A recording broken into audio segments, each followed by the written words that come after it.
Hello and welcome to Unzi Talks, where I bring you one great book in 2 short minutes. And the book I'm talking about right now is What Made Maddy Run by Kate Fagan.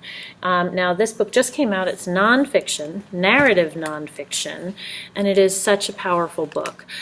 Kate Fagan tells the story of Maddy Halloran, who is a student or was a student at Northern Highlands High School, which is very close to here where I teach in New Jersey. And so 2 reasons why I really value this book. Firstly, it is highly impactful emotionally, and secondly, it also really jives with my personal beliefs about students and progress and how we define success.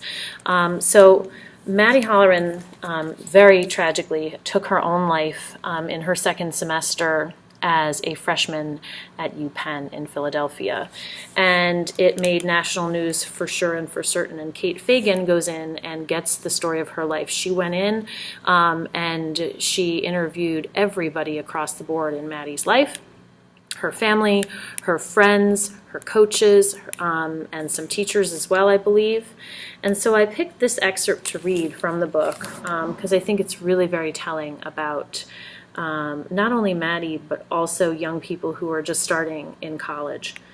Maddy was addicted to progress, to the idea that her life would move in one vector, always forward, always improving, as opposed to the hills and valleys, the sideways and backward and upside down that adults eventually learn to accept as more closely resembling reality. Maddy was not unique in feeling this way. Much of young adulthood is presented as a ladder, each rung closer to success, or whatever our society has defined as success. Perhaps climbing the ladder is tiring, but it's not confusing. You're never left wondering if you've made the wrong choice or expended energy in the wrong direction because there is only the one rung above you.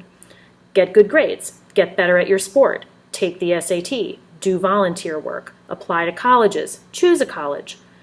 But then you get to college and suddenly you're out of rungs. And that ladder has turned into a massive tree with hundreds of sprawling limbs. And progress is no longer a thing you can easily measure because there are now thousands of paths to millions of destinations, and none are linear. So the reason that I chose that passage is it really conveys one of the main themes of the book, which aligns with other books that I've read as well, that young people are putting such stress on themselves to be perfect and looking at success as something linear. So I highly recommend this book. As I said, it's very emotionally impactful, but it also really gives you significant insights about depression and anxiety in young people and the impact of social media as well. So highly recommend, add it to your TBR pile, and until next time.